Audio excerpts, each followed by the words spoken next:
Hey, this is Peter Schrager with the Fox NFL cheat sheet for the divisional round of the NFL playoffs.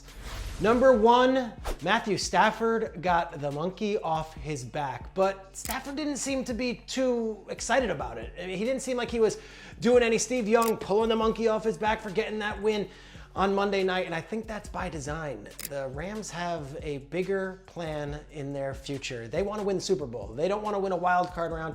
And for Stafford, who went 13-17 and really didn't have to do much, I think this is okay. I think this is fine. I think the next one is the one that they're all focused on, though. And I would like to point out this with Stafford. He was dealing. He was on fire. He was dialed in against the Cardinals. They called the dogs off in the second half. If he needed more yards to make everyone happy at home, they didn't get that. If he needed more touchdown passes, I don't think 2 is so bad. Matthew Stafford played fine. He won the game. And if anyone's critical of how he won it, I think I would point to the results and say, we can put that storyline to bed. Number 2, Deebo Samuel might be the best non-quarterback left in the NFL playoffs. And he's doing so, A, because he's unbelievable, and B, because this offense runs through him, and that's pretty cool. The way he's used as a wide receiver, as a running back, is unprecedented in the NFL. Truly it is. Cordero Patterson had some moments this year, but it's nothing like Deebo. And in fact, every game that he gets 5 or more carries, the 49ers have won this season. And when he does carry the ball, he's got a 7.5 yards per carry pace. It's really unbelievable, but it's not just Deebo, here go. It's an entire offense built around that. And that's a credit to Kyle Shanahan, who's the offensive coordinator and the dream maker and the architect of this thing, but also Mike McDaniel, the offensive coordinator.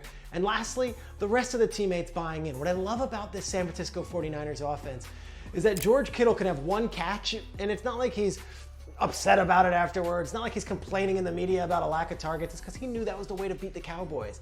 How about guys like Jawan Jennings or Brandon Ayuk, fellow wide receivers who completely sell out and block for their fellow wide receiver, Deebo Samuel. Of course, the offensive line is glorious, headed up by Trent Williams and Alex Mack, the center, but everybody on the 49ers offense buys in. There's no divas, there's no complaining, and there is certainly no lack of respect from the rest of the league for the way they're doing it. I love watching this Niners offense operate, and I love seeing number 19 carry the rock. The Houston Texans head coaching hiring process is actually really interesting, and I like it. I like it because it's not just stock. It's not just the same thing that every team has ever done. They interviewed Hines Ward on Saturday. Hines Ward, who's never been a head coach at any level. Hines Ward, whose best NFL experiences is a assistant wide receivers coach for the New York Jets. But they brought in Hines Ward because Hines Ward is a culture guy, and he's a builder, and he's a leader of men. And in a world where everyone's just trying to hire the hot new coordinator or the young face that had a couple good seasons, the Texans are looking to build a culture from the ground up, and in doing so, we'll bring in guys like Hines Ward for interviews. They'll bring in guys like Brian Flores, who was just recently fired but gets rave reviews by players across the league. And I don't think they're done. One of the names that I keep hearing is Josh McCown, an East Texas legend and a guy who's currently coaching high school football, but is a culture builder. Lovie Smith is still there as of now. He's a defensive coordinator. They did not fire Lovie Smith when they fired David Culley. I think Lovie Smith is a great coach and a great leader of men. They want more of those in the building. And I commend the Houston Texans for at least interviewing Hines Ward, going the Brooklyn Nets Golden State Warriors model, where it's, hey, we can hire a Steve Nash or a Steve Kerr, despite the fact they haven't worked as assistant coaches for 20 years in the league. That's because people respond to them and they build cultures. I'm curious who the Texans end up hiring, but I do appreciate the process and that they're going outside the box and not just doing the same thing that every team has done for the last 30 years. Raheem Morris should be given another chance to be a head coach. Who's Raheem Morris? Raheem Morris is the defensive coordinator of the LA Rams. But before that was the interim coach of the Atlanta Falcons last year when Dan Quinn was fired.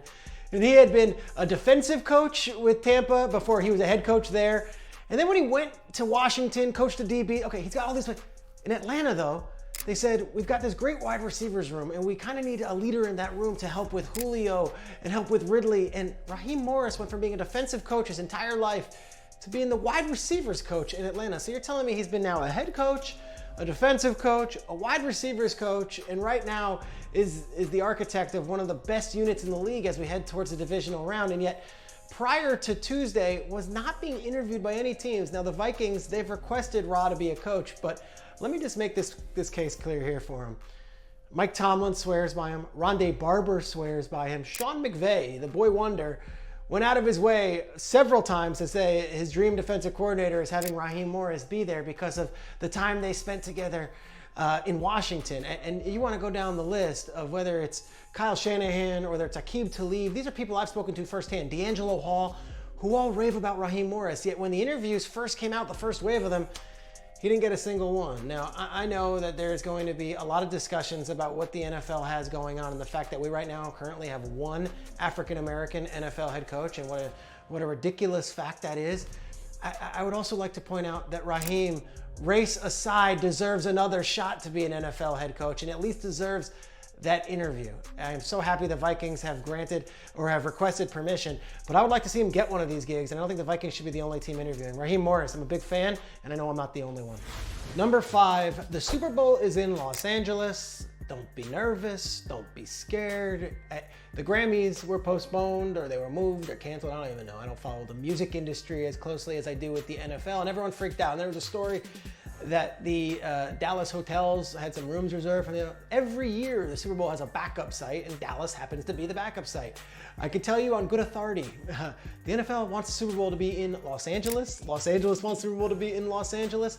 And if you are a guest DJ, I'm talking to Marshmello or Steve Aoki. If you are a party planner, whoever it is, from GQ magazine to Shaq, who likes to throw a party, don't cancel those plans. The Super Bowl is going to be in Los Angeles. Everybody rest easy. Let's enjoy this ride, and let's enjoy LA for Super Bowl 56.